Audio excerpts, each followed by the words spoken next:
Hey guys, it's Nikki. I'm here to start filming another video. I'm going to try to get 2 videos up in April because I dropped the ball and didn't get anything going in March because, as you'll have heard in my previous video, I was a complete and utter idiot, got rid of a bunch of footage without making sure I had it on my computer to edit, and that's where we are.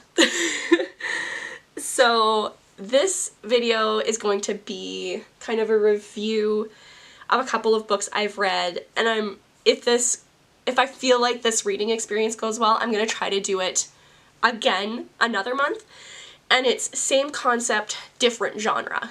So the books for this first video, I don't have a physical copy. I listened to it as an audiobook at work. It's The One by John Mars, and it is a concept, like, it's almost like a thriller / literary fiction book that delves into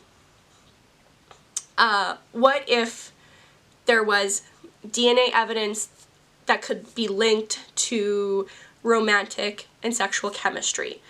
And in this world, there's an app, you swab, you send it in, and you get your 99.9999997, whatever their number is, match. And the book takes place a few years after this app has existed, and it's turning, like, the dating and marriage world on its head. When it came out, people did it. They were getting matched with people who weren't their spouses. In some cases, they just went, no, I'm happy with my life. I love you.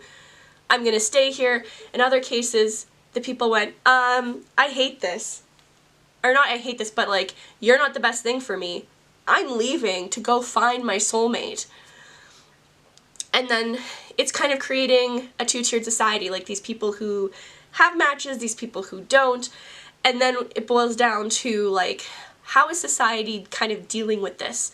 And we follow 5 different perspectives here, and each one is really interesting. You have a man who is engaged to a woman who, at the pushing of his partner and some of his own curiosity, decided to do the tests together. And we find out that while marrying this woman, he is matched with a man. And his storyline kind of explores his decisions to pursue or not to pursue that relationship, how it affects his own relationship with his fiancée, and how kind of in the end, how his happy ending plays out. We have another perspective that it's a serial killer who gets matched shockingly with a cop. And it's kind of like how that game of, like, cat and mouse, that exploration of what is a psychopath, and, like, in this world, like, how does him being a psychopath, like, how does it affect them being a match? You have another one, it's a young girl in her early 20s, she matches with someone in Australia. She decides to go there, she decides to one day, at the urging of some friends / co-workers, to just up and go and find what her true love, her true love is, and to meet him in person. And she gets there, and it's kind of like a situation that's not quite what she expected. You have another one, which is, she's a woman in her late 30s, she's divorced, she's been unable to have kids, she wants a love of her life, she wants to have children, and so she applies to this. She doesn't get match for I can't remember the exact time frame, but then she gets a match, and something happens between her matching with this man and her trying to meet him, and then you find out that he's had an accident, and kind of, like, it explores what happens when your match is somebody who you're not going to be able to meet. And, like, how does that affect you? And then the 5th and final perspective is this woman who is huge. You later find out she's part of this app, and kind of, like, and she matches with somebody who is completely different than what she anticipated. And it kind of follows, like, what happens when the person who created this dream situation, what is it like for them when they get their turn? And while none of these stories necessarily go how you expect, they all in turn end up having, I called it like some sort of a happy ending, but it's like happy at a cost. And I really enjoyed kind of the twists.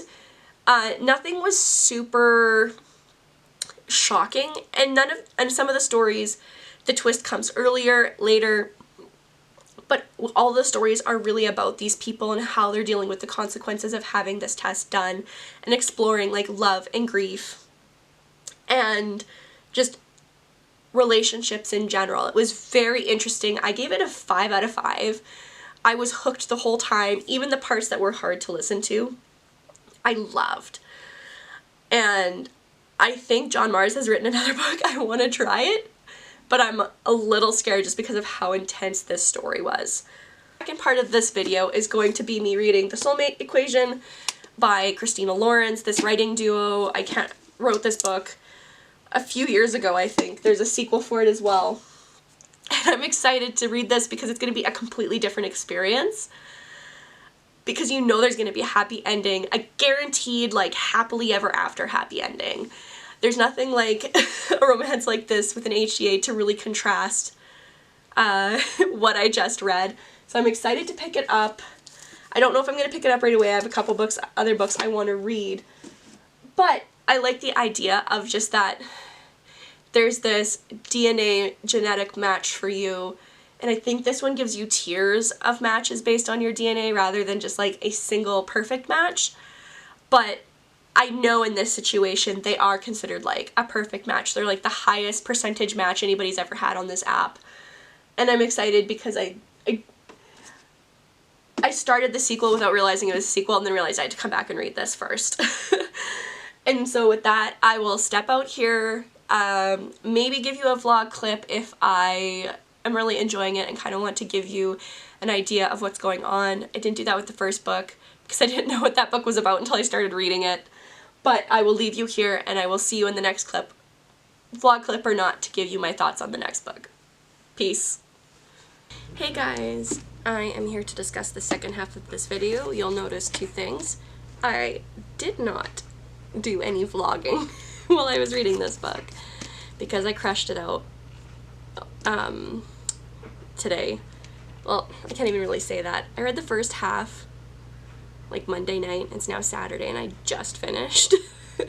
And I did no reading of this book in between that. In fact, I read like 3 whole books, 2 of physically, since I got halfway through this. Which sounds terrible, but I promise you it's not. So you guys will have just finished watching me review the one by John Mars, which is a different genre, same concept. There's a DNA dating app. It matches you with your love match. Slightly different ways they do it. In the John Mars book, it's like a single part of your DNA. In this, it's an algorithm with like 3,500 different markers. And obviously, being that this one is written by Christina Lauren, you know it's going to have a happier ending. Like, I know a lot of the other endings were like reasonably happy, or at least provided the people in the situations with closure, but this one is a legitimate, just a happy ending. I can't even complain too much about the third act conflict in this. It wasn't that bad. It was pretty brief, it wasn't too high drama and over the top. It wasn't super irritating. And when the love match came back to talk, River and Jess managed to beautifully communicate as adults, make both of their feelings known, and I really have to hand it to Christina Lauren because at one point during the conversation in the third act, during the third act conflict, Jess looks and says, "I understand that your situation is big, important, but that does not invalidate my feelings for what happened." And I really appreciate that the way they continued to communicate and make sure the other person actually understood what was going on, and that they were both open to what the other person was saying, was really important to me, which kind of reinforces the whole setup of this book, which I just realized I haven't told you about at all. So with this one, as I mentioned, DNA dating app. But what happened is that Jess, your main character, River, the love interest, get matched. River is the founder of this DNA company. He is the scientist kind of behind everything. Jess is a single mom to a, I think, 7 or 9-year-old. I can't remember how old she is. I feel terrible saying that. But she's a very fun, her daughter Jude was very fun to follow as well.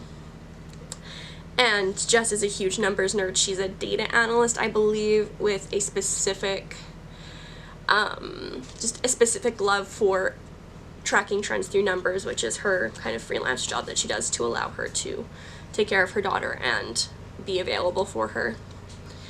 And the whole premise of the book is that they match. It's this insanely high number, never been heard of before on this. So they run the assay that tracks for all these markers. Yeah, stays insanely high after they do a second test to make sure it works. The company then offers to pay Jess to publicly date River, and because they're fated to be together because of their app, or because of their DNA match, you get to watch them kind of do this public relationship, but then slowly start to see each other in private, and watch them fall in love in private. It was very sweet, very cute, and like I mentioned at the beginning of this rant, I loved that the third act conflict wasn't really terrible, and that they communicated really effectively about what happened, and they were both very vocal about their feelings and where they stood and where they wanted to go, and really whether or not they wanted to give each other a second chance. Now, to kind of give a summary here, this was actually a phenomenal situation of same concept, different genre, where I actually ended up loving both books. I gave the one by John Mars a 5 out of 5. This one, I'm not going to give out a 5 out of 5. It's leaning more towards a 4. It was still good, but it wasn't like a mind-blowing experience for me the way the other one was. So this really was one of the best outcomes I could have hoped for, because to me it says there's something about this specific concept that I like, and across at least 2 genres it works for me. So I would love to revisit this again. If you guys have any ideas about like same story concepts done in different genres, I would love to hear them, because I think it would be a lot of fun to try it again. Here it got me 2 new books that are in kind of my top of the year, and maybe we could do that again. Replicate success, as I'd like to think. And I'm gonna leave you here. Thank you for tuning in. Thank you for watching this second April video coming in right under the gun, and I will see you in the next video. Peace.